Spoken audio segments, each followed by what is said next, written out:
Hey guys, welcome back to my channel. This is Rati here. So guys, first of all, wishing you all a very, very happy, successful and prosperous new year. And may your new year be filled with fun, creativity, frolic, happiness, success, whatever it is you want to achieve in life, whatever it is you're passionate about, be it in your personal sphere or professional sphere. So since I'm recording this video on the very first day of the new year, hence the happy new year wishes. So guys, in this video, I want to talk about writing in general, and I'm going to give you 5 writing tips, and especially, from the point of view of New Year, in the sense that, it's a time of the year when we all make New Year resolutions and, sort of take on our unfulfilled projects.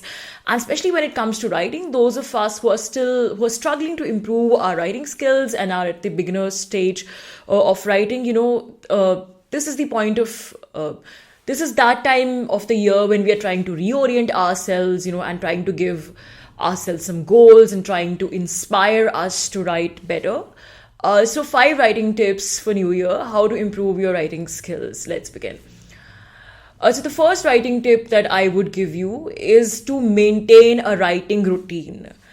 Now, guys, this cannot be emphasized enough that, whatever is your profession, no matter whatever profession you are in, no matter whatever it is you're passionate about, it's important to have some kind of an organizational routine to improve your productivity.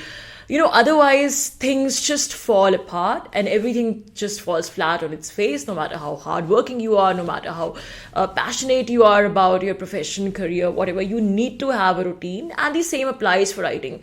Although it sort of seems, it's not very fashionable to, speak about writing and routine in the same breath. And people often think, that it's kind of boring to have this kind of a regular routine, and they do not associate it with creativity. But trust me, for being a good writer, it's very important to have a structured routine where you devote a certain amount of time to writing every day. I mean, not literally every day, but you try and maintain that discipline as much as you can. And trust me, if you go through the trajectory of all famous and successful writers, all literally stalwarts, no matter how crazy they were, no matter how unstructured their lives were, in terms of writing, they were very disciplined, and they all devoted a certain amount of time every day towards writing. For it was different for everybody, according to their comfort zones. For some writers, it is the first thing in the morning. Many writers are in the habit, fiction writers especially, are in the habit of getting up really early in the morning and devoting the first couple of hours to writing, so that it's sort of so that the rest of the day is sort of they have the responsibilities or whatever. And some people have the habit of writing for a couple of hours before they hit the bed. So, whatever it is that works for you, even if it's for 1 hour or even if it's for half an hour for that matter, make it a habit to write every day, be it fiction, non-fiction, or poetry, or even if you're just even writing articles for that matter. Developing a regular reading habit is very important, both for improving your writing skills and also for improving your productivity, because down the line, when you sort of look at yourself, even if you're taking writing as a hobby, you would have built a noticeable, formidable body of work. And then when you go back and look at it, you can be proud of it, and then you can edit your pieces, polish your pieces and all that. But for, sustained productivity over a long period of time as a writer, it's important to maintain a regular writing habit. The second tip I have for writers in New Year is to not limit your reading list. Now, guys, there's a lot of confusion regarding this, and a lot of us probably get this advice all the time as budding writers, that our reading should be focused. And if you're writing poetry, then you should read only poetry. Or if you're writing, if you want to write crime literature, then you should only read crime literature novels. Or if you want to write romances, you should read romances in that genre. So that you stay focused. So I think that it doesn't work like that in practicality. And from my own experience as a writer, writing both poetry and non-fiction and certain other forms of creative writing, although I haven't written fiction till now, I can safely say that, it doesn't work like that. Inspiration can strike from anywhere. And, the process of inspiration doesn't work in this straightforward manner that, you read this kind of book and you have to write this kind of book. So you read, sort of stuff pertaining to that genre only. It's more like, the way you get creatively inspired, it's more like, this complex circuits, and, so it's these complex circuit like zigzag patterns. It's very surreptitious. It's not straightforward. You never know from which source you're going to get inspired, and from where which idea is going to come. So read as widely and as exhaustively as possible, be it anything, crime novels, poetry, philosophy, even biography, political science books, sort of political literature, children's literature, anything basically that you can lay hands on. You read widely. It really enriches your creative process. The more widely you read, the more your creative, process, your creative writing skills are enriched, and it really helps you to think innovatively, and to think out of the box. So do not limit your reading skills. Read as widely as possible. And especially one, sub tip here is to basically, I think it's important to also read, besides, if you're reading in English, besides reading stuff which has been originally written in English, it's very important to read translations from other works into your English, or, whatever your native language is there. Because, when you read translations, then it's an entirely different worldview, an entirely different cultural context, different writing style, writing paradigms that you come face to face with. So I think reading translations is very important, for sort of getting acquainted with, new themes of writing, new styles of writing, and it really enriches your creative process and your frames of reference, and improves your writing skills. Plan fun activities around reading and writing. So guys, this is the third tip I have for aspiring writers, budding writers, new writers during the new year. You have to have fun, with your writing process and with your reading. It cannot be like, if you have to stick to something long term, it cannot be boring, and, you just cannot do it in seclusion all the time. That, okay, you're sitting by yourself and, just sort of writing or reading in isolation. Maybe that's something you like doing. You're a loner, but still for most of us, it's important to get out there and bond with people, and have that warmth of human connections, and, that warmth of human communication, interaction. It's the same with writing. So try and, create some fun, informal activities around writing and reading. For example, you can just get together with a group of friends, and, if you are surrounded by nature, you can just, sort of go to that kind of a place, especially during winters, and have a kind of a cute reading picnic where you pick up a particular book and, sort of amongst yourselves, you do this kind of public reading amongst friends. Of course, you combine it with social interactions and fun and frolic, but a little bit of reading has to be a part of your get together.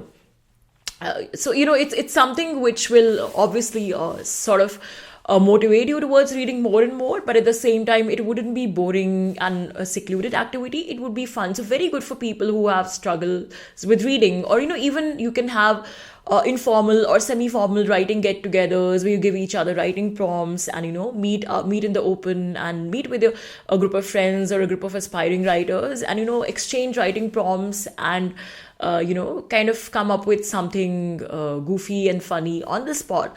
The thing is, of course, this cannot be structured. If it's completely structured, then it takes the fun out of it. So it can be either informal or semi-structured, because the point is to, sort of make reading and writing as fun and as humanly oriented as possible, so that you combine it with, socialization and social interaction, and that will really motivate you as a beginner to sort of work more towards your reading and towards developing your reading and writing skills.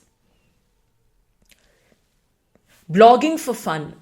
Now, guys, when we talk about blogging, most of us, obviously we are sort of, we're kind of desperate to monetize our writing. So when we look at blogging, or when we discuss blogging, we discuss it purely from the perspective of monetization. Now, I'd like to offer a different perspective here. As a beginner writer, it's not so easy to monetize, your blogs. If it happens, it's well and good.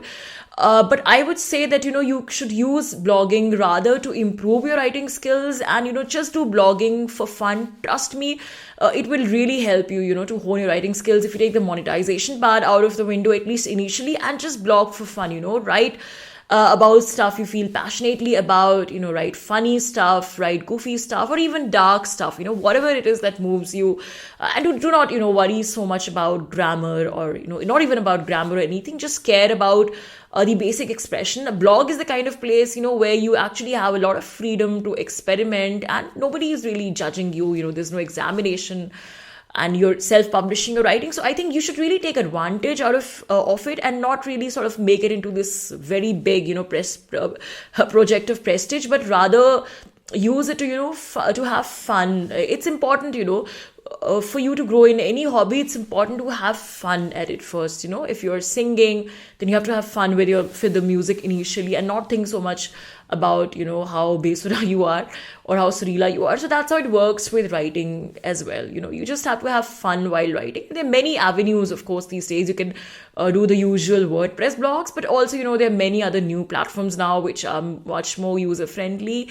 For example, this Medium. I used to do a lot of writing on Medium, like around 3 years back, 4 years back. Nowadays, I don't get so much of time, but Medium is there. Then Substack is there. I think Substack is very popular these days. It's more popular than Medium. There are many other blogging platforms out there. And the best part is that, apart from sort of sharing your own writing, you also get to read the works of other people. And there's some amazing writing, out there, amazing pieces out there. You can find writers at all levels, from beginners to the most brilliant of writers you can find on these sites. And I think it's really good to develop a reading habit also, blogging, because when you're blogging, you invariably, get to read other people's works. If somebody comments, then, you sort of once in a while, even if it's once in a while, you go and read other articles. And it really helps to improve your reading skills, your vocabulary, writing skills as well. When I started writing on Medium, I kind of like every day, I think, around half an hour I devoted to, sort of just randomly surfing through stuff, other articles on Medium. And it really helped me sort of, be more up to date with the kind of stuff which is being written about these days, the kind of niches which are popular in content writing, non-fiction writing. So it's really interesting, I think. Just look at it, blogging from a different point, look at blogging from a different point of view, and use it creatively to enhance your writing skills, write for fun. The final tip I have for writers in the new year is, beginner writers in the new year, is to, always read your writing aloud after you've written something. Read whatever, you've written aloud after you've written it. Of course, I understand that it's not possible for very long texts. If you're writing a novel or something, maybe it's not practically feasible. But as much as possible, I would advise, to do it, because it sounds very commonsensical, but it's something, which a lot of us escape, and we don't really pay attention towards reading our work aloud. But it really works when, if you're writing an article and you're editing it, and you're sort of like paying attention to the grammar and stuff. If you just read aloud that article to yourself, then a lot of things you can notice, which you cannot notice passively. Otherwise, for example, if the sentences are really long winding, and, the tone is kind of monotonous, and you have to sort of, shorten the sentences, then it's easier to make it out while reading, because then you would be breathless, and, it would sound odd because there would be no punctuation. So it's easier to sort of make out these little things when you're reading it aloud to yourself, rather than, kind of like just looking at it visually. You can even record your text while reading a little, if you're writing a small article, and then, just listen to it as a listener and see how interesting it sounds. So I think if you have time, obviously, I think to improve your writing skills, reading out your work aloud is a basic, it's a very basic, but a very powerful tip, which is definitely relevant, not just this year, but every year around. So guys, with that, wishing you a happy new year again. Thanks for listening. If you like the content, please do subscribe to the channel, and please do like the video. Thanks for listening. Bye for now.